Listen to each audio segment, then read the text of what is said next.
The Golden Dawn. Seja como for, sabemos depois de um tempo que agora haverá uma reforma geral, tanto de coisas humanas quanto divinas, de acordo com o nosso desejo e com a expectativa dos outros, pois é adequado que antes do nascer do sol, a aurora deva aparecer, ou alguma clareza ou luz divina no céu. Então, no meio tempo, alguns poucos, que dirão seus nomes, poderão se unir para aumentar o número e o respeito de nossa fraternidade, e fazer um começo feliz e desejado de nossos cânones filosóficos prescritos a nós por nosso irmão R.C., e partilharão conosco de nossos tesouros que nunca devem falhar ou ser desperdiçados em toda a humanidade e amor, para ser aliviado das lidas deste mundo e para que não andem tão cegamente no conhecimento dos maravilhosos trabalhos de Deus. O hermetismo, em sentido estrito, surgiu no final da época helenística, afirmando-se como uma revivescência de um legado egípcio. Compunha-se, como seu antepassado, de um complexo de conhecimentos em que se destacavam a astrologia, a alquimia e a magia. Segundo essa tradição, o deus egípcio Tote, Hermes para os gregos, Mercúrio para os romanos, teria sido portador dos primeiros conhecimentos que os homens receberam sobre a matemática, a escrita e as ciências da natureza em geral, sem se esquecer de que, nessa perspectiva, a natureza é encarada sempre como manifestação do espírito, e não como território puramente material isolado. Hermes significa mensageiro ou intérprete da vontade dos deuses, daí o termo hermenêutica. Era um deus da mitologia grega correspondente ao Mercúrio romano. É um dos 12 deuses do Olimpo, filho de Zeus e de Maia. Nasceu na Arcádia, revelando logo extraordinária inteligência. Tote é o nome em grego de Digeute, um deus pertencente ao panteão egípcio, conhecido como deus da sabedoria, um deus cordato, sábio, assistente e secretário arquivista dos deuses. É uma divindade lunar, o deus da lua, que tem a seu cargo a sabedoria, a escrita, a aprendizagem, a magia, a meditação do tempo, entre outros atributos. Os princípios da verdade são 7. Aquele que os conhece perfeitamente possui a chave mágica, com a qual todas as portas do templo podem ser abertas completamente. São eles o princípio do mentalismo, da correspondência, da vibração, da polaridade, do ritmo, da causa e efeito e do gênero. Eis a síntese de cada um deles. Lei do mentalismo. O todo é mente, o universo é mental. Lei da correspondência. O que está em cima é como o que está embaixo, e o que está embaixo é como o que está em cima. Lei da vibração. Nada está parado, tudo se move, tudo vibra. Lei da polaridade. Tudo é duplo, tudo tem 2 polos, tudo tem o seu oposto. O igual e o desigual são a mesma coisa. Os extremos se tocam. Todas as verdades são meias verdades. Todos os paradoxos podem ser reconciliados. Lei do ritmo. Tudo tem fluxo e refluxo. Tudo tem suas marés. Tudo sobe e desce. O ritmo é a compensação. Lei do gênero. O gênero está em tudo. Tudo tem seus princípios, masculino e feminino. O gênero se manifesta em todos os planos da criação. Lei de causa e efeito. Toda causa tem seu efeito. Todo efeito tem sua causa. Existem muitos planos de causalidade, mas nenhum escapa à lei. O hermetismo é a base de todo o misticismo ocidental, enquanto os Vedas o são do oriental. Não existe religião oriental que não tenha como base os ensinamentos dos Vedas. No Ocidente, também não há nenhuma organização que possa dizer que não possui o hermetismo como base, seja ela a alquimia, a cabala, a magia, a maçonaria, o rosacrucianismo e muitas outras, juntamente com todas as religiões, direta ou indiretamente, são filhas do hermetismo. Falamos de duas fontes básicas, mas vale salientar que, na verdade, elas têm uma mesma origem. Apenas uma parte entrou neste ciclo de civilização através dos Vedas e outra pelo Egito. Atualmente, estamos vendo um reencontro entre as duas fontes. Já é bem grande o sincretismo entre as doutrinas orientais e as ocidentais. Todos esses conceitos de magia e ritual se tornaram elementos centrais de muitas outras tradições, como a Wicca, a Telema e outras formas de espiritualidade atuais. O fundador da Golden Dawn foi William Wynne Westcott, por volta de 1888 em Londres. Os outros fundadores e sócios de Westcott eram William Robert Woodman, médico e cabalista, e Samuel Liddell MacGregor Mathers, ocultista e grande estudioso. Os três eram maçons e pertenciam a uma ordem que no Brasil chamamos de Ordens de Aperfeiçoamento Maçônico, Grande Oriente do Brasil. Na verdade, tratam-se de ordens além da maçonaria simbólica, e este é exatamente o título de uma obra recentemente traduzida e editada pela Madras, de autoria de Kate B. Jackson, que traz um resumo de cada uma dessas ordens, as quais são praticadas na Inglaterra. A ordem que mencionei anteriormente e a qual os três pertenciam eram as Societas Rosicruciana em Anglia, ou Inglaterra, Sociedade Rosa Cruz em Anglia. Essa ordem foi fundada em 1867 por Robert Wentworth Little, com incentivo de muitos outros maçons. Baseia-se em tradições e simbolismos de uma ordem muito antiga, conhecida como Fraternidade da Rosa e da Cruz. Alegavam que as suas origens eram de um caráter imortal, real ou mítico, conhecido como Christian Rosenkreuz. Essa sociedade serviu como modelo para as modernas sociedades na Escócia e nos Estados Unidos. Atualmente, nessa sociedade são conferidos 9 graus: 1 zelador, 2 teóricos, 3 práticos, 4 filósofos, 5 adeptos menor, 6 adeptos major, 7 adeptos exemptos, 8 magister e 9 magos. Para fazer parte deste colégio, sociedade, todos os candidatos devem ser mestres maçons ativos e pertencerem a obediências regulares, ou seja, que possuam tratados de reconhecimento com a Grande Loja Unida da Inglaterra. Além disso, os candidatos devem ter caráter e abraçar os princípios do cristianismo. Espera-se que todos possam ter habilidade suficiente para apreciar os estudos da sociedade, que incluem a revelação de filosofia, ciência e teosofia. E por falar em teosofia, Westcott era membro da Sociedade Teosófica, que foi a força motriz da fundação da Golden Dawn. Mathers era um intelectual, falava mais de 8 idiomas, era tradutor e pesquisador. Além disso, possuía um grande talento para escrever trabalhos e rituais, integrando-os com o simbolismo oculto. Os manuscritos de Cipher foram a base da Golden Dawn.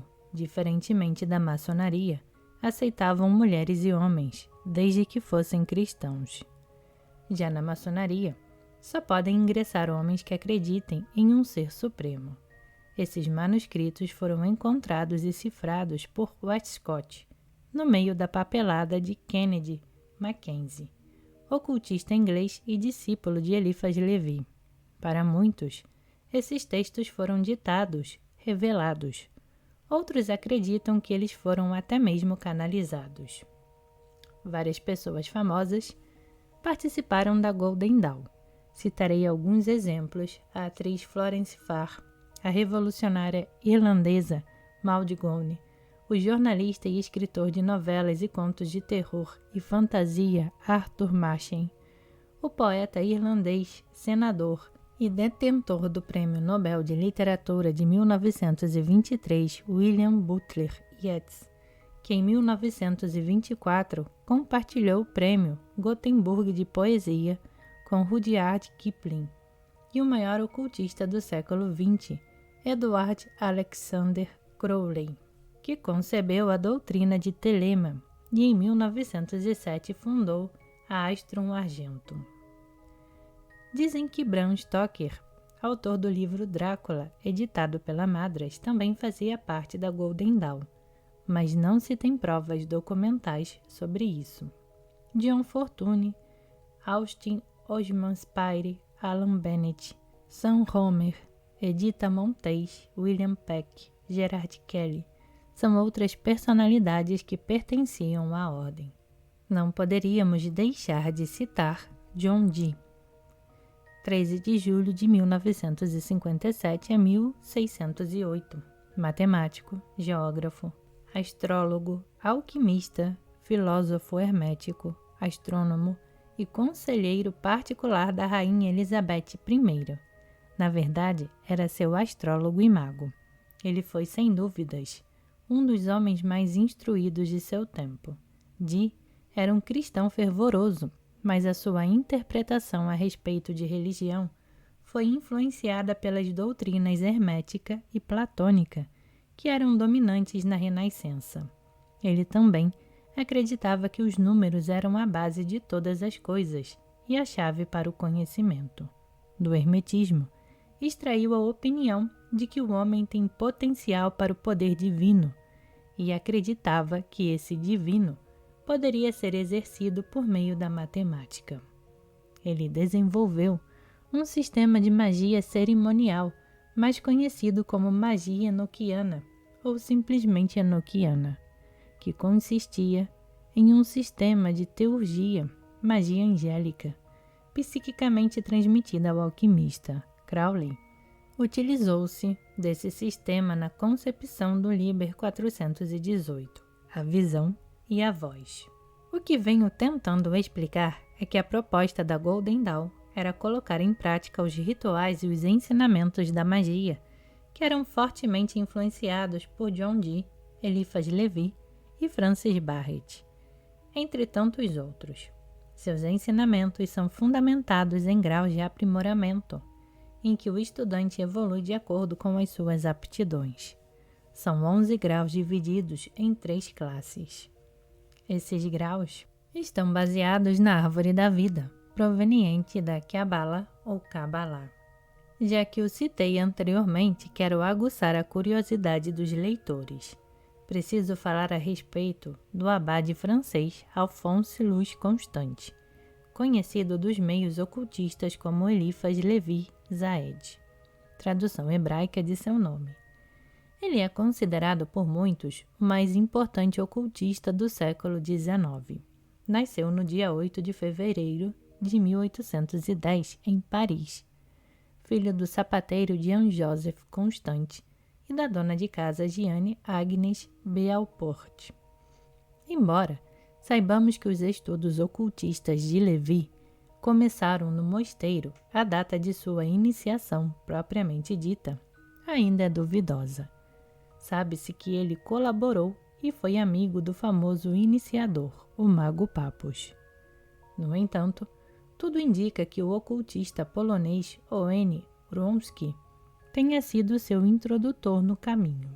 Inclusive, ao falecer em 1853 em Paris, Wronski deixou 70 manuscritos catalogados por sua esposa, a Eliphas Levi. Outros foram doados à Biblioteca Nacional de Paris. Em 1855, Levi fundou a Revista Filosófica e Religiosa, sendo que vários artigos da mesma seriam posteriormente utilizados em seu livro A Chave dos Grandes Mistérios. Nesse mesmo ano, publicou sua obra mais conhecida, dogma e ritual de alta magia, desvendando as várias faces do saber mágico. Publicou também o poema Calígula, retratando na personagem o imperador Napoleão. Desse modo, foi preso imediatamente, sendo solto após algum tempo. Em 1859, publicou História da Magia, no qual relata o desenvolvimento mágico ao longo da história, e que compõe, com os 2 livros anteriores, o conjunto de obras ocultistas tidas como uma bíblia por todos os que vieram a estudá-las. Eliphas Levi não foi apenas um grande ocultista, mas também um grande homem. Quando Mathers passou a chefiar sozinho a Golden Dawn, criou uma ordem interna, a Rubrae Rosae et Aurae Crucis, RRAC. Após vários episódios dramáticos, Mathers afastou-se da Golden Dawn em 1900. A ordem foi dividida em diversos segmentos: Ordem de São Rafael, Estela Matutina, Alfa Ômega, Luz Interior e Builders of the Adytum. Portanto, como se pode ver, a ordem original foi fragmentada e eu, particularmente, estou tentando de várias formas unificá-la. Apesar de não serem poucos os problemas, coloco-me à disposição das autoridades da ordem na Inglaterra para ser eleito no Brasil, quiçá na América do Sul, como Grã-Mestre da Golden Dawn. Apesar de ter a palavra de vários mestres que compõem a Otto, de que isso é apenas uma questão de tempo, gostaria de manifestar a minha vontade, telema, e farei tudo o que estiver ao meu alcance para reativar a Golden Dawn no Brasil. Que os líderes desses segmentos contem com meu apoio, com minha hombridade, com minha dedicação e principalmente com a minha fé.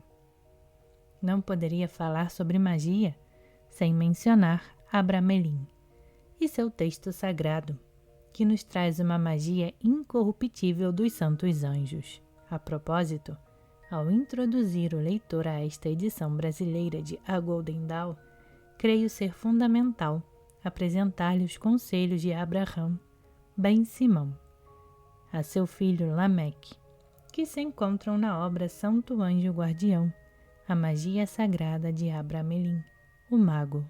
Lameque, por que lhe é dado este livro? Porque se leva em consideração sua condição de último filho, e por este livro conhecerá o que lhe pertence.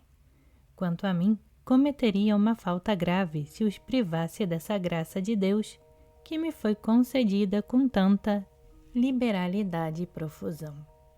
Neste primeiro livro, tratei de evitar explicações demasiadamente abundantes, com a intenção de expor essa ciência venerável e indubitável, cuja verdade sincera e direta não necessita de muitos esclarecimentos e longas exposições. Bastará que seja obediente a tudo que lhe disser, que seja sincero, bom e realista, para obter um benefício ainda maior do que me irá prometer. Deus, o único santo, não concede a todos o talento necessário para poder conhecer e penetrar os altos mistérios da cabala e da lei. E mais ainda, temos de ter consciência e nos contentar com o que o Senhor nos dá.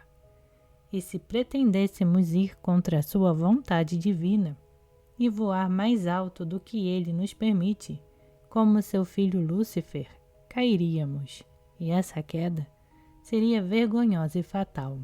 Por essa razão, é preciso que seja extremamente prudente e compreenda a intenção que tenho ao descrever essa operação, e que, levando em conta a sua juventude, não pretendo outra coisa senão animá-lo a empreender a busca dessa magia sagrada.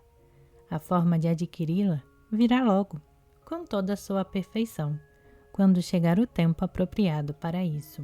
Depois, tudo o que lhe será ensinado será feito por mestres mais elevados que eu, e ainda pelos santos anjos de Deus.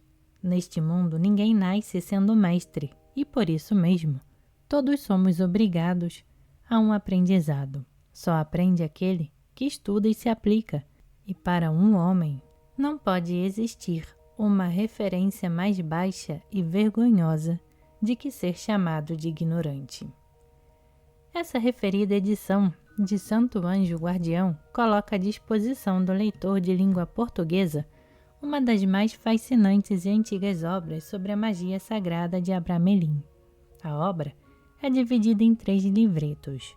O livro 1 traz a autobiografia de Abraão, o judeu, na qual ele descreve os anos em que procurou a sagrada sabedoria e as suas decepções pelo caminho.